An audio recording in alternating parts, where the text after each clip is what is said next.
Back to our 2023 Growth Expedition, and Dan Miller is joining me again. Glad that you're here, Dan. Thank you. And Thank you. Bender is here as well. oh, who is it? This is Bender. Bender. Okay. Yes, even cats could be on growth expeditions. It's true. It's so true. So we were discussing earlier about the concept of an Nduba, which is a kind of a Zulu Metabali term for meetings or councils, that if you're traveling, you get everybody together and everybody has a voice around the fire. So this is our growth expedition in Nduba, where we gather around and just talk about how things are going and help each other out. So last time, I didn't record last week because I was not feeling very well and I had a very rough week last week. But when last we spoke, I was going over how I was putting together the actual plan for my growth plan. And one of the things that is reality, especially with personal development, is oftentimes that your days and your weeks and your months don't stop for your planning, so you continue to live. So I'll share, and then I'm going to let Dan share a little bit about where he's at. But so last time I filled in, I had created these little boxes here, and I talked about my habits. And normally the next thing I would do is put these on a 3x5 card that I carry around with me in my journal.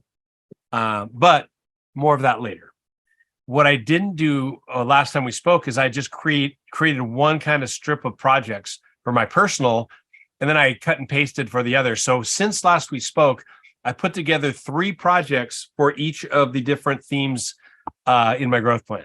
And it doesn't mean that these are the only projects for the year. These are the first projects of the year that get me towards my term of success. So for instance, I want to do a workshop every quarter. And I've got this virtual presentation workshop that's coming up later this week. It's in enhancing, or basically upping your virtual game. And that's this Thursday at 12:30 Pacific time. I want to do produce a new intro video for my Living Life Juicy YouTube channel. That's the first project on that. And then we're working on a Pottery Panda launch party.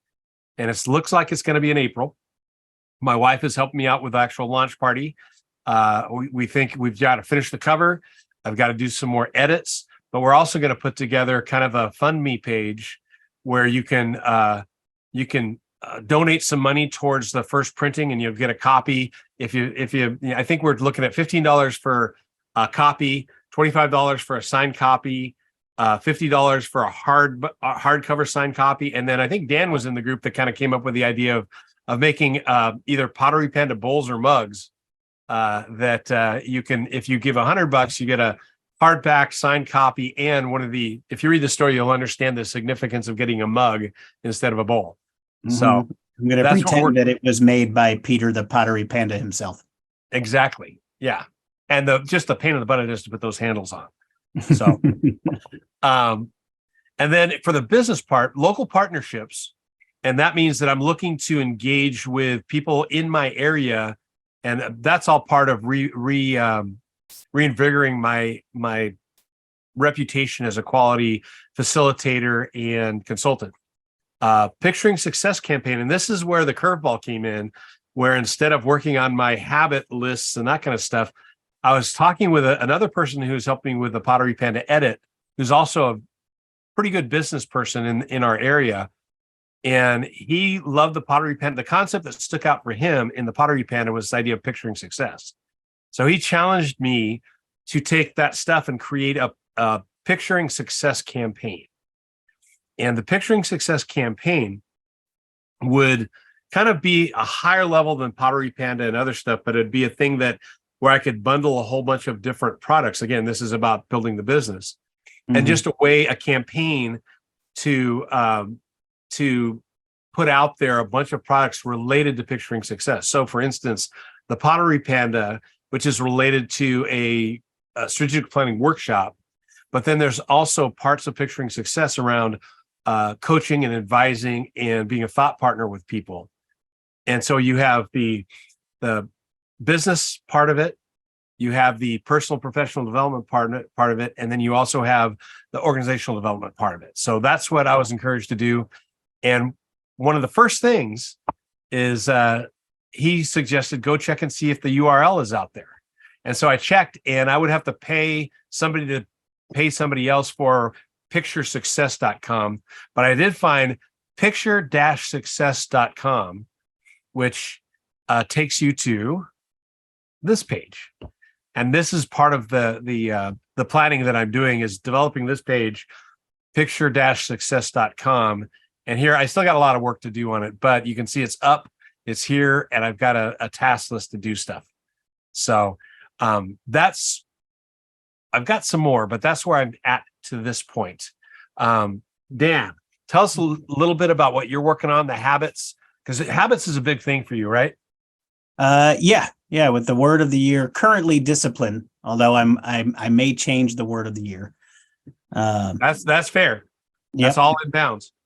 Well, it was funny. I was receiving some coaching the other day as part of my new certification to do the EQI assessment, and the person noted that every time I said the word discipline in talking about my goals for the year, that my body and my face had a response that was indicative of perhaps not loving that word or it not sitting really well with me. So I'm exploring that right now. But I don't have the visuals that you have, but I have my concepts, which was about kind of personal health, relationship health, and then really content development on the business side of things. So on the thing about discipline and your physical response to it, when I'm doing coaching and we're trying to frame an issue, we talk about having, like, you'll know you have something framed when you see some sort of affect change. And sometimes it's, oh my gosh, discipline, all right. But other times it's, oh yeah, discipline. Because you just hit a very significant need that they know they have. And so I wouldn't, like, it may be that you have such a distaste for the word discipline that you need to look for something else, but it could also be a heartfelt known need that you have. That could be the type of thing going, yeah, oh yeah. And because if there was no response, we'd know you didn't land right. Yeah, well, there's definitely something there. Yeah, and it may be that you need a different word, but you're on track. That's what that tells me. So okay, so go ahead. You had your relationship theme. You had what was the other theme? Content, developing content. And then what was the other one? There's one other. It was, oh geez, I just said it like 2 seconds ago. I know. Relationship health, content, physical and physical health. Yeah, that's the one. Yeah. And habits, I think I mentioned last time, one of the habits that I'm working on is my morning routine. I was inspired by a friend who asked me, what's the first thing you do in the morning? And we've already talked about that, but his answer about setting intention and thinking about gratitude and stuff was pretty inspiring to me. And so I decided that I needed to do some of the important stuff first in the morning. And so drinking water, moving my body, those things, they have to happen before I can touch the phone. And that is a part of my morning routine and a habit that I'm developing. And it's working. It's great. Phones are not often our friends when it comes to kind of developing some level of discipline. So, Quish, I know that we both have children of the same age. Mm-hmm. Does your daughter impact your morning routine, or does she like not get in your way in the mornings? Well, she impacts it in the way that I need to do my morning routine before a certain time, because after that time, I need to help her get ready for school and get them sent off. And then once they go, it's time to start working. So in that sense, yes. Yeah. My son is an early riser. So it's just, it sometimes, and the challenge is if he hears me get up, he gets up. Wow. So there's times when I haven't been able to sleep and I get out and I sneak out into the studio, the garage, and I can get some stuff going early and all that kind of stuff. This is like at 4 a.m. But if it's closer to 5, he will be up and I will be needing to tend to him Otherwise, he's unsupervised until about 7, which is never like a unsupervised 9-year-old tends to get himself in trouble, especially he has a lack of impulse control. So we're working on that. So am I. Mm-hmm. That's a whole nother conversation. Yeah, I'm fortunate that she's not really up and doing stuff until 7:30. So I have a little bit of time to implement my morning routine. That's great. I think in terms of a lot of the people that I hear really, really great advice from about morning routines and winning the morning to win the day and all that are unmarried and childless. Definitely changes the game. And but it's not an excuse. I think it's just a different turn or twist that you've got to deal with, whether it is getting up earlier or figuring out a way to sneak that in, maybe even include them in some of the ritual time. So, yeah. And I mean, it's cool when she gets to see it because that, they are always watching and judging and what we do is often what they do. So I think about that a lot as I role model every day. That side's going pretty well. The habits, I've got the projects on that one. I'm still kind of working on. I mean, they could be the larger scale projects of like, weight goals and eating goals, learning how to cook some different things, but I'm not quite there on that theme. The content theme, I have plenty of projects around. It's kind of the opposite. So the habits I'm working on of like, all right, when are the times, the regular cadence that I get on of creating content, but creating blog posts, creating videos, creating a couple of books this year is a big thing on the project list. And I think that is looking pretty good and will keep me busy all year long. And then the relationship health, I still also think I'm kind of more in the habit building phase of having some no screen time designated evenings with my wife. That is happening. That is a habit. And to be a little more thoughtful about, all right, so we've created this space for us, kind of what are the results we'd like to achieve is something we're still working on. The framing of that in those ways, though, has been really helpful of what is a habit and how can those habits kind of help you land on a bigger project that really feels like an accomplishment, because that's the kind of stuff that builds enthusiasm and excitement for me. And that's what I need. Well, I think when you talk about content creation, there's part of that that's a project and you set it out where you have these certain things, but another is the habit, especially of like writing. And writing is the base of, even if it's just capturing ideas, that's the basis of whether you're doing videos or blog posts or books, is creating that habit of, whether you call it content creation or just writing to start things out. That's been something that I've had to reimagine since. So when I was pre-COVID, before when I was working more in other people's office stuff, the journal was just essential for me for a lot of reasons. One was like, I think I've shared with you my habit card in the past, a 3x5 card where I write down my weekly, my daily and weekly stuff that I do. Here's another one. Here it is. This is the weekly. Wait, come on. Let's get up there, buddy. I've seen people do this. Try holding it even closer. Not even. Nope, that didn't help. Yeah, there's something that maybe it's off to the side or something. But this is weekly, and then on this side is daily stuff. And you can see that it's been in my book for a while. But I don't use my journal nearly as much since I'm at home, because I'm right by all this stuff. And so I was deciding, there's two things I need to decide, and I haven't landed on either one. One is to build analog journaling time into my daily routine, if I want to revamp that. The other one is that I've got some online tools that I use that I've actually kind of adopted over the past couple of years for both like the habits and the projects. Yeah. So one thing, and I think I can get you to it really quick here. There is what I use when I talk about projects and add tasks to each project in Todoist. So I'm using Todoist as kind of my project coordinating thing. And this is Mhm. what it looks like. Let me get here.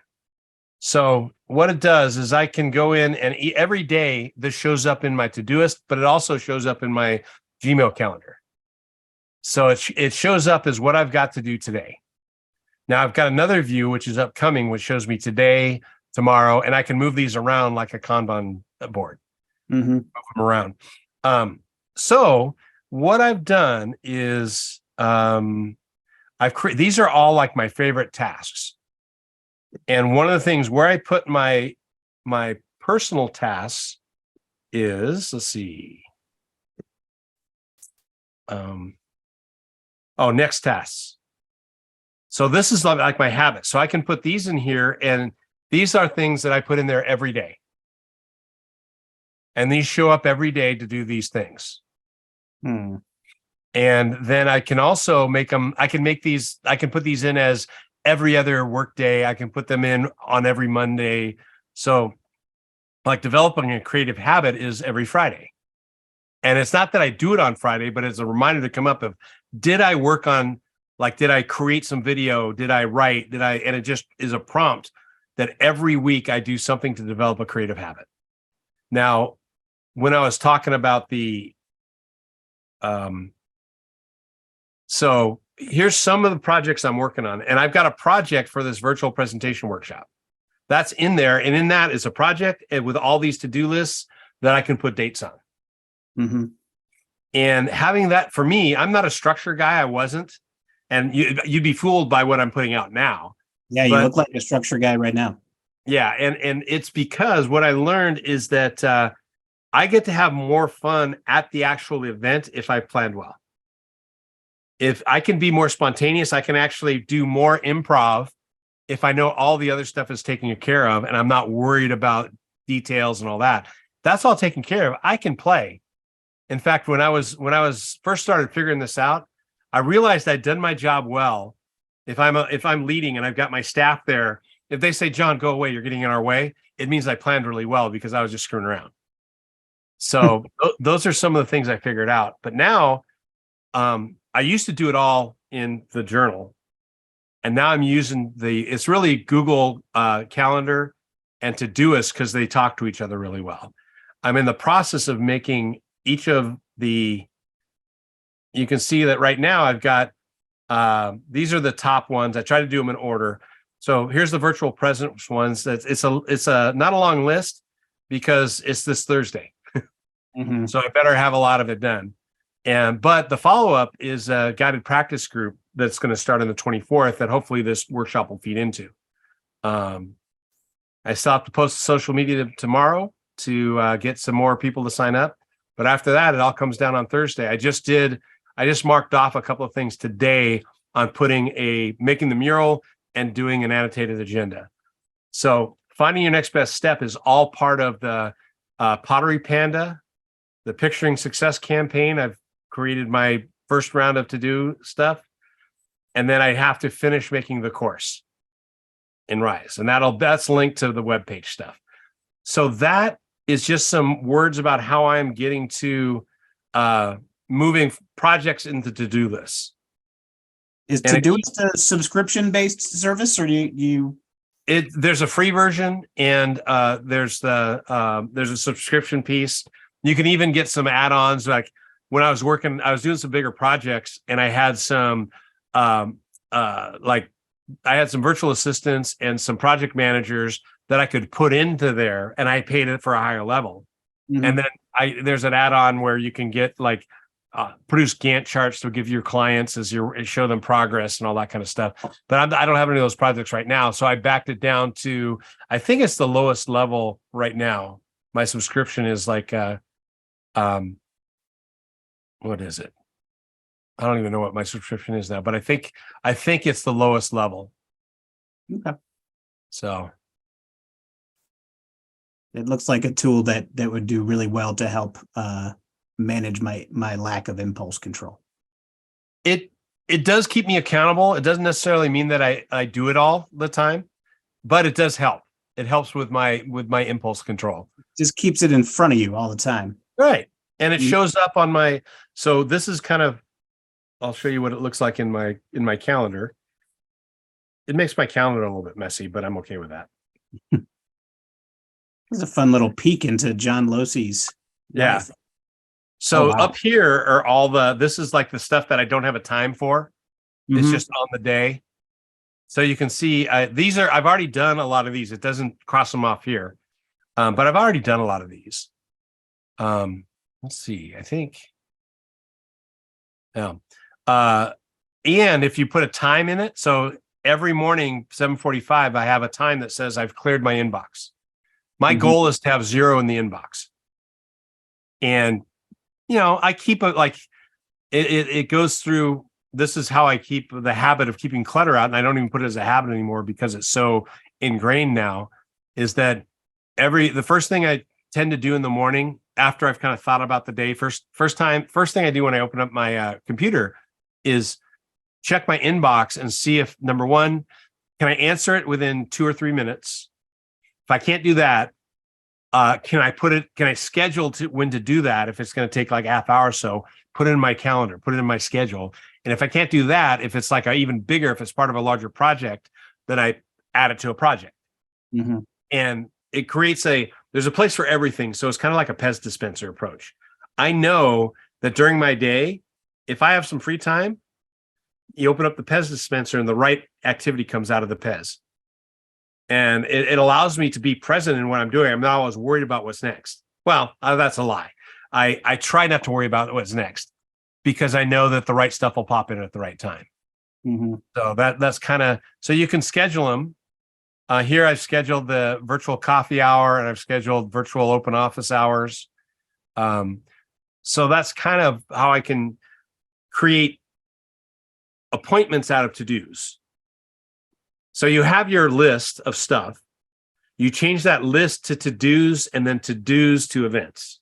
And all of a sudden you're handling your schedule and everything falls into place and you're not always like referring back to different things. And so that's kind of how that's been working. What are your thoughts? Am I nuts? Well, that's a different question, but. Well, it seems like, there's a fine line between holding yourself accountable and, creating a whole new kind of overwhelm. If you put too much, that calendar makes me a little uneasy, honestly. That's a lot of stuff. And I feel like finding where that line is for you is a part of this process. Yeah. And here's the thing, right now, what you see in this calendar is this week. So it's had some time to fill in. And also included in that calendar isn't just my stuff, but I've got my son's school. So that makes it look full. And I've also got my wife's events in here so that we're coordinating each other's days. We can see each other's days. But if you go out into the future, like let's go into, this week is crazy because it's the unconference week. So I'm driving to Colorado, doing a conference and driving back. But if you look at the next week, it's pretty much like I've got nothing except for some pre-arranged stuff on these days. And this is the challenge that I have. And again, this isn't about my schedule being a prison. It's about me knowing that everything's going to be taken care of. And since I use an app called Calendly to help people can look at my schedule and get a time, if they have my Calendly link, they can get in my schedule anytime I want. And what I need to be careful of is not setting aside the deep work time, like taking an hour and a half chunk or a 3-hour chunk and just saying, I'll put it as deep work, which means that I get to, it's like a dealer's choice, choose your own adventure. But I need to do that sometimes. What's that? It's something you need to focus on for an extended period of time. Right. Or if I just want to make sure that I may not know, and I did this last year and I haven't done it this year yet, but I took chunks of time and just put them in there as deep work with nothing intended. And I just did it like 3 or 4 times a week, not 3 or 4, 2 or 3 times a week. I'd put these big chunks in for every week. And I knew that no matter how seasonally it gets busy when people taking time in my calendar, but I know that I'll always have those times set aside for what I need. So, and that gets back to that be present and kind type of thing. If I'm always worrying about what I'm missing or what I missed or what's coming up, it's hard for me to be present in the moment. Yeah. But if I know that the right thing's going to pop in at the right time, and I don't, it's who is it? David Allen, who put together the Getting Things Done book and that whole system. He notes that our brains were not meant to hold stuff. They're meant to create stuff. And if your brain power is being stuck with trying to hold all this information, then you're stifling your brain power. That is, I'm a believer in that. I'm gonna have to sit with that one. That's kind of profound. I won't apologize. No. So, well, and so that's kind of, I'm trying to keep these kind of maintained. So if anybody out there is watching these things, feel free to join us in our little weekly Indubas and chance to get together. But also it's watchable. And I put in the mural, I'll share that again. In the mural I made down at the bottom, I put this little camera, which means if you click this, it takes you to the YouTube playlist, which has all of these that we've recorded from the expedition briefing about that kind of laid this plan out to each of the sessions, the planning sessions leading up to now we're doing these weekly sessions. So if you're curious about what this is and you're watching this for the first time, you can catch up and join us on Mondays at 12:30 Pacific anytime you want. So this is my promise for next week, Dan. Next week, I'm going to do a little bit more fleshing out of, I need to do this picture success campaign, and I'll be able to flesh out some of the things as far as after the virtual workshop. And I think what I want to work on is laying out the plan for the next workshop, next quarter's workshop, and start. Imagine this: when I start planning earlier and like doing the marketing and the planning and getting it out there, it actually works. Amazing. So I'll work on next one and the project for that, and then I do need to. It's really the Pottery Panda launch party is connected to the picture success stuff, and so I need to work on that kind of stuff. What are you going to work on? Well, I'm going to work on populating Danland down there with some visuals.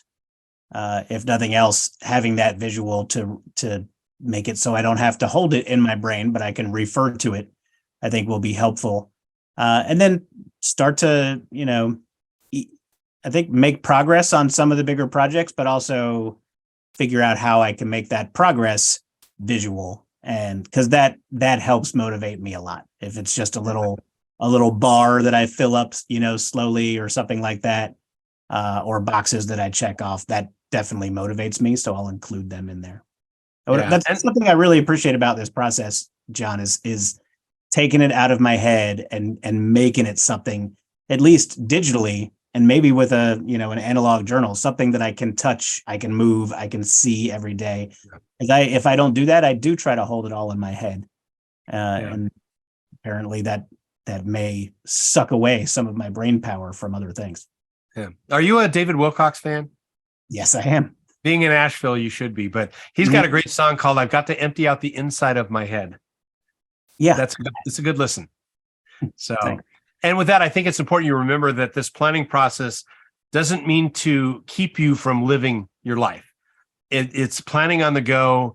You start living your development plan right away, and it's two things come to mind. One, you're building the plane as it flies. That's one analogy. The other is the road is made by walking. And as you walk this path of your own development this year, you're actually creating your development plan. You can have your plan, but your development happens as you walk the path. So it's just a reminder that you don't have to wait to start working your plan until you have it finished. You gotta live. So that's the word of reminder right there. So with that, we're going to end this session and look forward to seeing Dan and perhaps anybody else next Monday at 12:30.